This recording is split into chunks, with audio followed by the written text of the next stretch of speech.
आजा मम्मा रे चुप रहना है।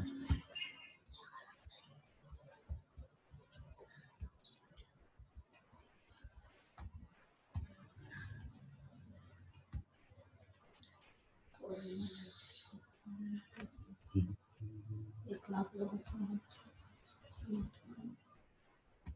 जिनमें 1 लाख लोगों की मौत हुई कोरोना वायरस और इंडिया में भी इंडिया में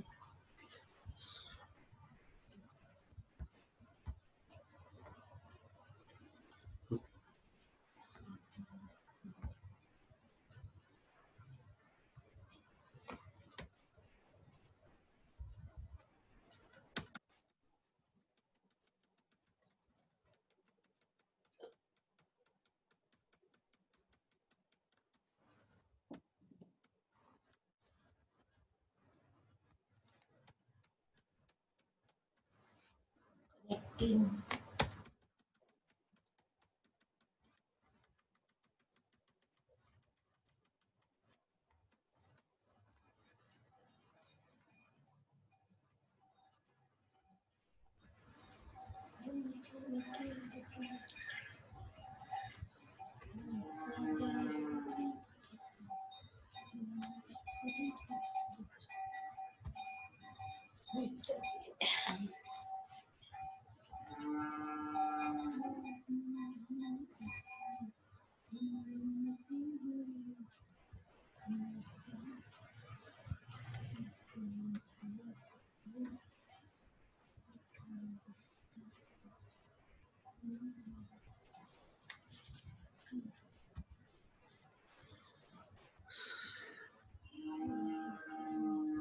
आवाज आ रही है सभी को?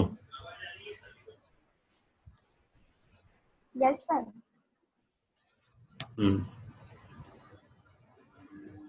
ठीक है, कितना टाइम हो गया?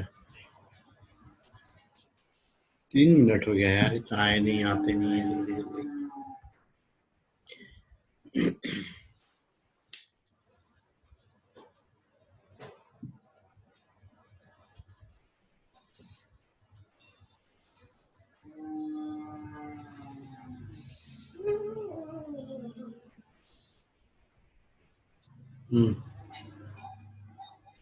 ये जिन लोगों के डिवाइस के नाम है ना, ये डिवाइस के नाम चेंज कर लेना थोड़ा सा, तो उनके नाम से पता चल जाएगा कि है कौन, है ना। यहाँ पे फिर पता नहीं चलता है ना कौन है।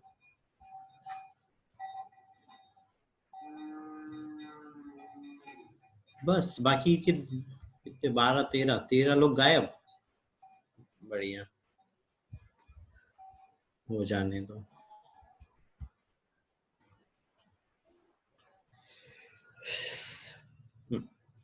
चलो ठीक है, ये जितने लोग हैं इतने लोग तो ध्यान रखा करो, है ना, कि टाइम पर आए, है ना। 2 मिनट पहले ही तैयार हो जाया करो, 2 मिनट पहले से ही हम कनेक्ट करने लग जाते हैं। और कहाँ गई कविता? आ गई कविता? कविता लो, इस लड़की ने क्वेश्चन पूछ लिया और गायब हो गई, अभी तक नहीं आई।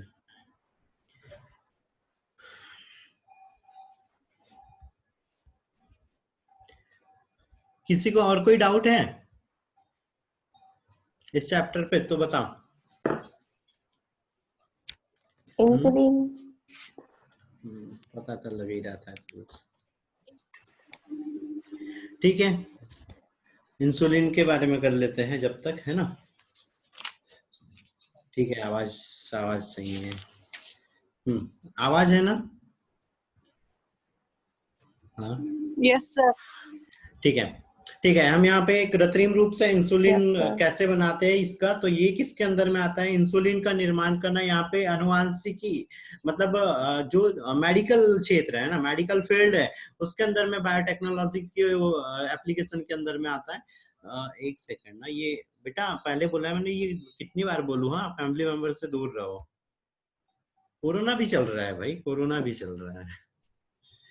चलो ठीक है। तो यहाँ पे इंसुलिन, तो इंसुलिन की कमी से शरीर में सबसे पहले क्या चीज हो रही है, डायबिटीज हो रहा है। और डायबिटीज में भी डायबिटीज मेलाइटस होता है, जिसके कारण शरीर में इंसुलिन नहीं बन पाता है और शरीर में ग्लूकोज की मात्रा बढ़ने लग जाती है। और ग्लूकोज का जो निर्माण होता है वो हमारे शरीर में अग्नाशय है ना, जो पेनक्रियाज है उसके द्वारा होता है ना।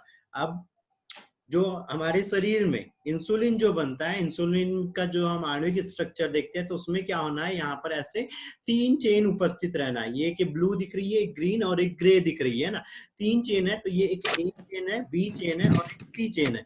जब ये तीनों चेन होती है तो क्या होता है, जो बेटा म्यूट रखो ना।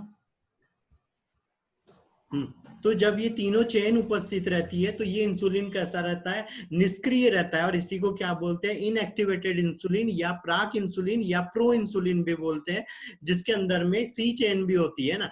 कल एक ऑब्जेक्टिव आया था जिसमें पूछा था यहाँ पे साइड में कि भैया ये ए वाली चेन, यहाँ पे ए लिख दिया था उन्होंने, और ये क्या है, तो ये कौन सी थी, सी पॉलीपेप्टाइड थी, जो इस इंसुलिन को निष्क्रिय बना के रखता है। और जो हमारे शरीर में बनता है वो क्या कहलाता है, प्राकृतिक इंसुलिन। और जो एनिमल के अंदर भी बनता है वो प्राकृतिक इंसुलिन कहलाता है, और जिसके अंदर में सी चेन भी बनती है ना। और ये निष्क्रिय रहता है, और इसको सक्रिय होने के लिए HCl चाहिए होता है। जब ये HCl के साथ में कनेक्ट होता है या HCl जब मिलता है तब ये सी चेन यहाँ से हट जाती है और ए और बी रह जाती है, और वो ग्लूकोज को ग्लाइकोजन में परिवर्तित करना चालू कर देती है ना। ठीक है, ये आंचल ने पूछा इंटरफेरॉन, बेटा इसके बाद बताता हूँ इंटरफेरॉन भी। ठीक है, ठीक है। अब क्या हो रहा है, यहाँ पे हम कृत्रिम रूप से जब बना रहे हैं, तो कृत्रिम रूप से जब हम यहाँ पे इंसुलिन बना रहे हैं तो उसमें क्या करते हैं, इसको सबसे पहले अमेरिकन कंपनी एली लिली ने बनाया था, और एली लिली दोनों भाई थे। और यहाँ पर अब जो हम बना रहे हैं वो कैसा बनाते हैं, उसके अंदर में सिर्फ 2 पॉलीपेप्टाइड चेनें होती है, एक ए रहती है और एक बी पॉलीपेप्टाइड चेन भर रहती है। और ये कैसा होता है, सक्रिय होता है, इसको HCl की जरूरत नहीं होती है सक्रिय होने के लिए। तो ये डायरेक्ट ही हम शरीर में जब इंसर्ट करवाते हैं तो अपना कार्य करना चालू कर देता है, या ग्लूकोज को ग्लाइकोजन में परिवर्तित करना चालू कर देता है ना। फिर यहाँ पर ए और बी चेन के लिए याद रखना है, श्रृंखला ए के अंदर में 21 एमिनो अम्ल रहते हैं और बी के अंदर में 30 रहते हैं। टोटल एक सक्रिय इंसुलिन में 51 एमिनो अम्ल रहते हैं, और यहाँ पर 60 है ना, 63 किसके अंदर में, सी चेन में यहाँ पे एमिनो अम्ल रहते हैं। फिर यहीं पर पूछता है कि पुराने टाइम में जानवर या एनिमल से जो इंसुलिन लेते थे उसका प्रयोग करते थे, अब क्यों नहीं करते, क्योंकि वो क्या करता था, अगर कोई कम्युनिकेबल डिसीज उस एनिमल के अंदर में थी तो वो भी क्या होना है, ह्यूमन के अंदर आ जाना है, और उसमें कुछ कुछ यहाँ पे नॉर्मली रिएक्शंस भी या एलर्जियां भी हमको देखने को मिल रही थी। इसीलिए एनिमल वाले इंसुलिन का यूज अब नहीं किया जाता है। ठीक है, तो इतनी चीजें इसके बारे में याद रखना है। ठीक है,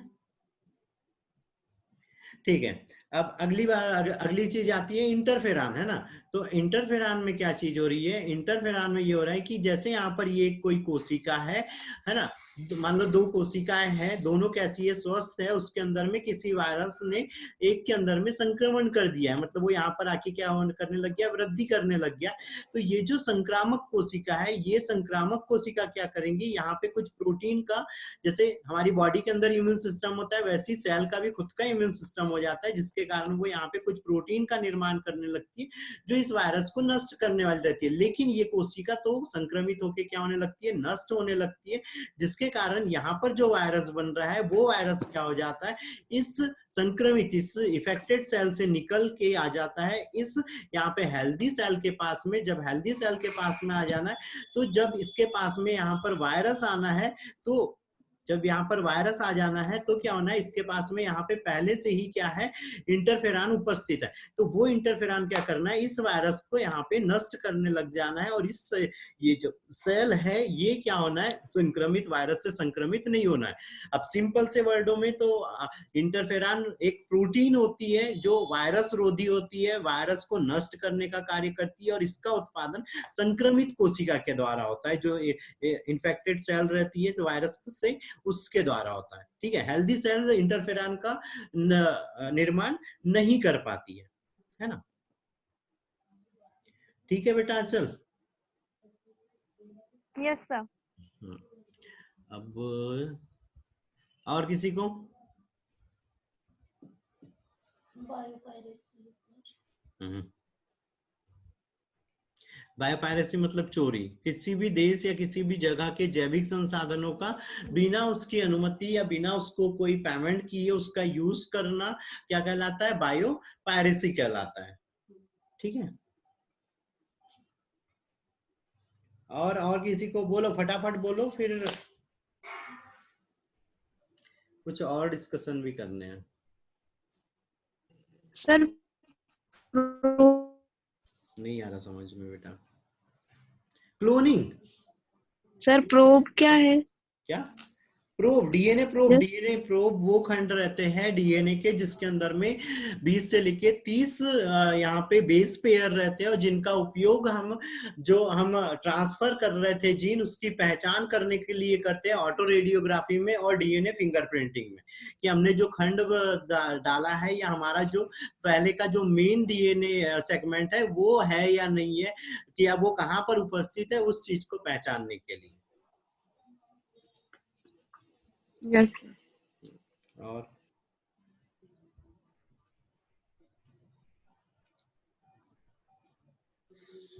और बेटा? सर क्लोनिंग भी समझा दीजिए सर।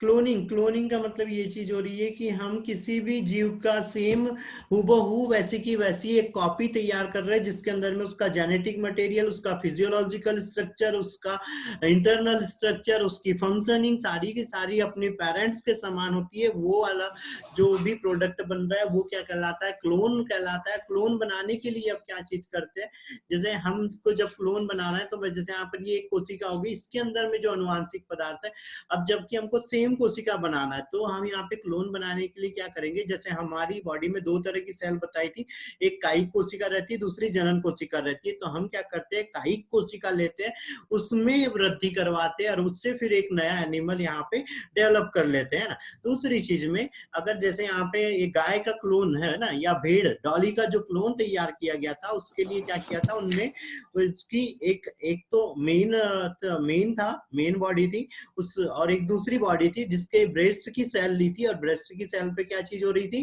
कि जो गुणसूत्र की संख्या है वो समसूत्रीय विभाजन से बनी थी, सारे के अंदर में एक जैसे गुणसूत्र थे एक जैसी संख्या में। तो उसको क्या किया, जर्म सेल जो थी, जैसे यहाँ पर मान लो कि ये जर्म सेल है, इसके अंदर में क्या कर दिया, जो ब्रेस्ट की सेल का जो न्यूक्लियस था उसको ट्रांसफर कर दिया।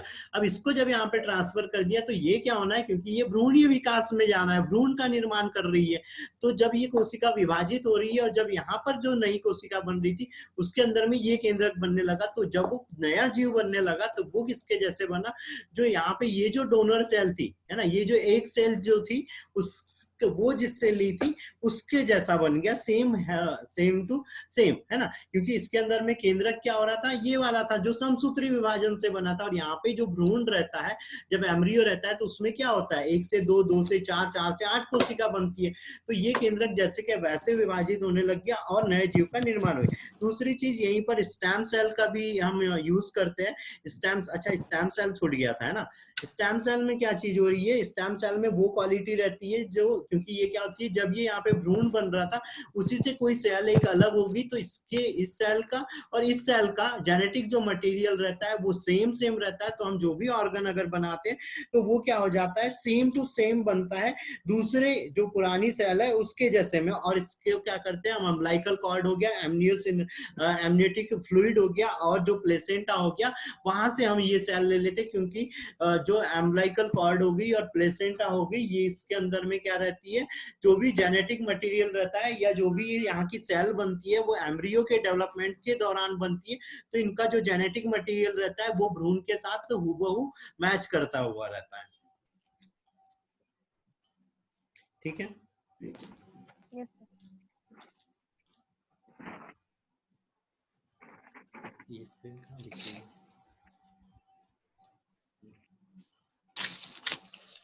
ठीक है, और किसी को कुछ?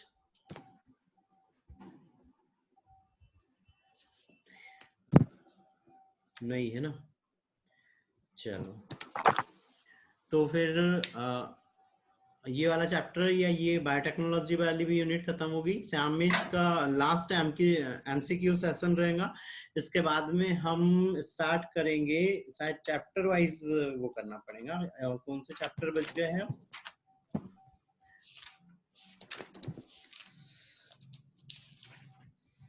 चैप्टर 9 और 10 बच गए है ना, चैप्टर 9 और 10।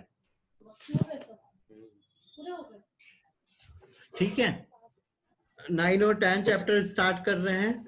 इसके बाद में जैसे 9 और 10 चैप्टर खत्म हो रहे हैं, इसके बाद में कुछ सेशंस अलग हो जाएंगे। जैसे यहाँ पर निशा है,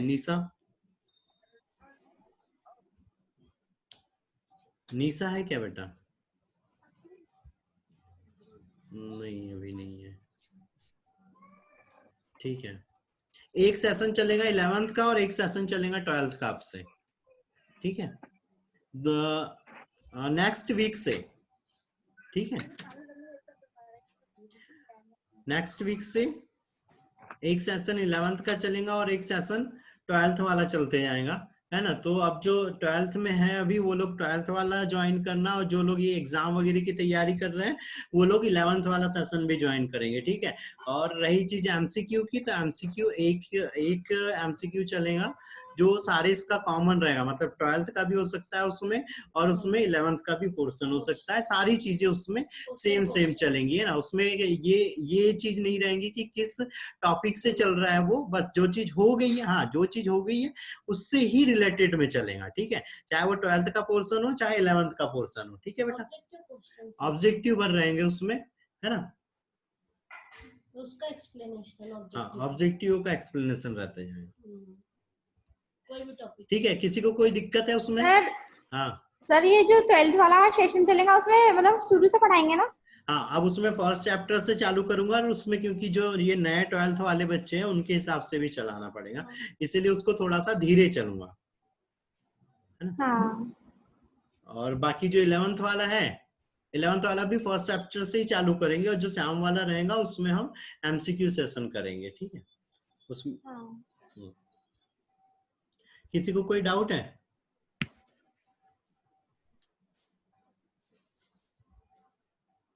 नहीं है तो आज के लिए फिर इतना ही करें। ठीक है, तो फिर सभी को गुड डे, बाय।